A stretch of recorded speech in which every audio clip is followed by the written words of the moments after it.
오늘 영상은 끝까지 잘 보시면서 앞으로 증시에 따른 대응 방안까지 함께 생각해보면 좋겠습니다. 증시는 모두가 예상한 대로 움직이지 않기 때문에 다른 방향도 함께 고려해야 한다는 것 기억하시길 바랍니다. 안녕하세요. 주식성공TV의 김석사입니다. 지금은 기관이나 개인이나 모두가 어려운 증시입니다. 급등과 급락을 반복하는 증시에서 다들 고생이 많으실 겁니다. 증시가 오늘처럼 계속 올라준다면 좋겠지만 오늘 상승은 한 번 더 곱씹어 봐야 합니다. 요즘처럼 내일을 예상하기 어려울 때도 오랜만인 것 같습니다. 그래서 종목들을 대응하는 것도 쉽지 않은데요. 오늘은 증시 방향을 예측해 보면서 그에 맞는 종목들도 함께 살펴볼 생각입니다. 하나씩 보겠습니다. 먼저 코스피입니다. 어제 반등에 성공했던 코스피가 오늘은 갭상승을 보이며 장중 한때 1.6%까지 상승했습니다. 거의 2주 가까이 하락했던 코스피였기 때문에 반등의 시작이길 바라는데요. 차트를 보시면 아직 갈 길이 멀게 느껴집니다. 만약 추세적인 반등의 시작이라면 종목을 더 들고 가는 게 좋을 것입니다. 하지만 단기 반등이라면 지금은 현금을 확보하는 것도 고려하는 게 좋겠습니다. 더 중요한 건 미국 연준의 테이퍼링입니다. 그런데 잭슨홀 미팅에서 나올 스탠스가 변하고 있습니다. 지난주 목요일 영상에서 잭슨홀 미팅에 대해 말씀드린 것 기억하실 겁니다. 이번 주에 있을 잭슨홀 미팅 설명을 드리면서 연준의 발언을 예상해 봤는데요. 테이퍼링 때문에 증시가 영향을 받는다면 발언 수위가 약해질 것이라고 말씀드렸습니다. 연준은 본인들 영향으로 증시의 변동성이 높아지는 것을 원하지 않기 때문이라고 했던 것 기억나시죠? 현재 월가도 11월 실행이 유력하다던 테이퍼링에 대한 전망이 변하고 있습니다. 핵심 이유는 델타 변이 때문으로 나오고 있습니다. 아직은 확정적이라 볼 순 없겠지만 변화된 발언과 태도가 증시에 영향을 주고 있는 것 같습니다. 이제부터 집중하시길 바랍니다. 어제와 오늘 증시가 양일간 좋은 흐름을 보였고 불확실성이 제거된 것으로 생각할 수 있습니다. 오히려 잭슨홀 미팅의 이슈가 선반영되어 증시가 올라간 것은 아닌지 신중하게 살펴봐야 합니다. 잭슨홀 미팅의 선반영 결과로 증시가 움직였다면 당연히 잭슨홀 미팅 발표 이후에는 다시 하락으로 돌아설 수도 있습니다. 아직 테이퍼링은 결정된 것이 없습니다. 하지만 잭슨홀 미팅이 시작되기 전부터 증시가 오르는 것은 주의를 기울여야 할 것으로 생각합니다. 혹시라도 기대감이 사라지게 되면 다시 하락할 수도 있기 때문입니다. 개인적으로는 지수와 종목들이 계속 반등하여 상승 추세를 유지하면 좋겠습니다. 하지만 연준의 테이퍼링 이야기가 선반영인지 아니면 추세로 이어질지 면밀히 지켜볼 필요가 있습니다. 결론적으로 지금의 증시 상승은 마음을 놓을 단계는 아닙니다. 따라서 그 전까지는 짧게 단타로 대응하시는 게 좋겠습니다. 오늘 종목은 델타 변이 확산이나 증시 반등일 때 눈여겨볼 종목 한 개씩 살펴보겠습니다. 첫 번째 종목은 캐몬입니다.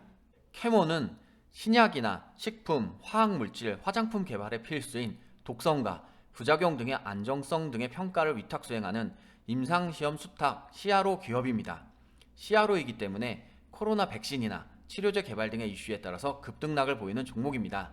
캐몬은 코로나19 백신 노바백스와 SK바이오사이언스 관련주이기도 합니다. 현재 노바백스는 WHO에 이달 중 사용 승인을 신청할 예정입니다. 또한 SK바이오사이언스의 코로나19 백신 개발이 속도를 낼 전망입니다. 임상 3상 계획을 승인받은 뒤 국민들의 많은 관심도 받고 있습니다. 앞으로 상황에 따라 캐몬도 주목받을 수 있습니다. 정부는 지난 6월 2030년까지 세계 임상시험 및 신약 개발 강국을 목표로 한다고 발표했습니다. 캐몬은 대형 제약사뿐만 아니라 단독 임상 진행이 어려운 중소바이오 기업들의 임상시험 의뢰도 처리하고 있습니다. 이 외에도 임상시험 설계 및 컨설팅, 모니터링 등 다양한 업무를 수행하기에 정부의 지원에서 가장 주목받는 기업 중 한 곳이 될 것으로 생각합니다. 그럼 차트 보겠습니다. 캐몬 일봉 차트 보겠습니다. 지금 완벽하게 정배열이 만들어진 것 볼 수 있습니다. 또한 지난주 시장이 많이 빠졌음에도 불구하고 더 밑으로 빠지지 않고 추세가 계속 살아있는 것도 볼 수 있습니다. 이번 달에 거래량도 적지 않게 들어왔기 때문에 추세만 지켜진다면 상승 여력에 있어 보입니다. 캐몬 주봉 차트 보겠습니다. 코로나 이유를 보면 작년 말에 거래량을 동반한 급등이 나왔습니다. 그러고 나서 올해 초까지 하락 추세를 이어왔는데 3,000원대 라인을 지지 라인으로 잡고 4월부터 반등이 나오기 시작했습니다. 그리고 저점을 계속 높여주면서 상승 추세를 완벽하게 만들어준 것을 확인할 수 있습니다. 이번 주에도 10주선을 딛고 올라간 모습을 보여주었기에 기대해 볼 만한 종목입니다. 올해 들어서 계속 횡보하고 있는 모습입니다. 여기서 가장 중요한 점은 저항 라인을 윗꼬리로 계속 터치하고 빠지고 있는 것입니다. 가장 강력한 저항 라인을 4,600원대로 생각할 수 있겠습니다. 이번 달에도 저번 달보다 거래량이 더 많이 들어왔지만 맞고 떨어진 모습을 보여주고 있습니다. 이번 달, 다음 달까지 돌파하지 못한다면 박스권 매매로 생각하여 매매하는 것이 좋을 것으로 생각합니다. 백신 개발을 성공하면 좋은 흐름을 예상합니다. 하지만 백신 개발에 실패하면 매우 나쁜 영향으로 움직일 수도 있습니다. 캐모는 백신의 개발의 성공 가능성과 증시의 불확실성이 많기 때문에 단기적으로 접근하는 게 좋을 것으로 생각합니다. 두 번째 종목은 미래에셋 벤처 투자입니다. 미래에셋 벤처 투자는 미래에셋 그룹 산하의 벤처 캐피털입니다. 마켓컬리, 여기어때, 랩지노믹스 등에도 투자하고 있는 회사입니다. 벤처 캐피털 회사는 투자한 회사의 이슈에 따라 급등락을 보이는 경향이 많습니다. 미래에셋 벤처 투자가 최근 신규 펀드 결성에 따라 운용 자산이 1조 원 대열에 합류했습니다. 상반기 영업이익 497억 원, 단기 순이익이 422억 원으로 사상 최대 실적을 기록했었는데 상반기의 흐름이 하반기에도 이어질 가능성이 높아졌습니다. 마켓컬리 등의 배송업체들이 다시 한번 IPO 준비에 나서고 있습니다. 지난 3월 마켓컬리가 뉴욕 증시 상장을 검토한다는 소식에 급등하기도 했습니다. 미래에셋 벤처 투자는 마켓컬리의 지분 2.4%를 보유하고 있습니다. 마켓컬리의 IPO는 아직까지 확정되진 않았습니다. 이 점은 주의가 필요하겠습니다.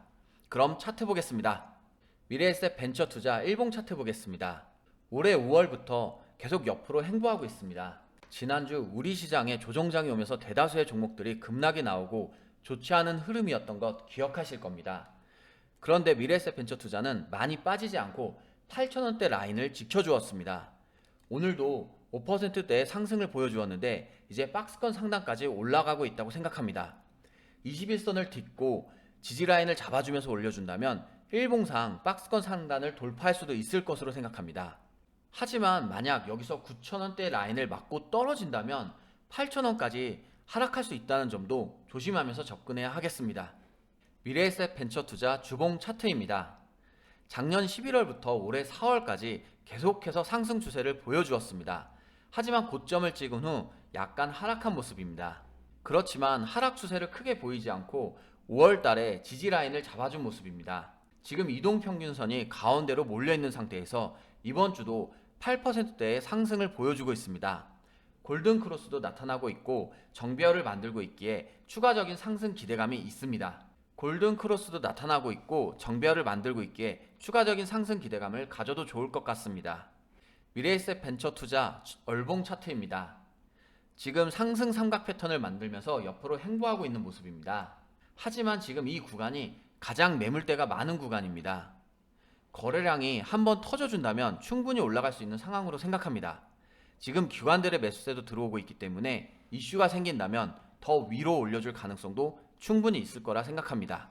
하지만 마켓컬리는 주관사 선정 지연에 IPO 일정이 무기한 연기되었다고 합니다. 그래서 모멘텀으로 봤을 때는 단기적인 상승세가 어려울 수도 있겠습니다. 이 점 꼭 주의하시길 바랍니다. 또한 현재 월봉과 일봉 차트를 보면 현재 위치에서 가장 매물대가 많은 구간입니다. 따라서 단기 저항 라인으로 볼 수 있고 갑자기 방향을 바꿔 하락이 시작될 수 있다는 점도 조심해야겠습니다. 오늘은 증시가 어제와는 다르게 다소 힘을 갖고 상승 추세를 보여주는 것 같습니다. 하지만 장중 한때 윗꼬리를 들게 달며 힘을 잃기도 했었습니다. 즉 아직까지는 낙관적인 상황으로 보기는 어려운 것 같습니다. 이번 주 잭슨홀 미팅까지는 증시의 흐름을 주시하는 게 좋겠습니다.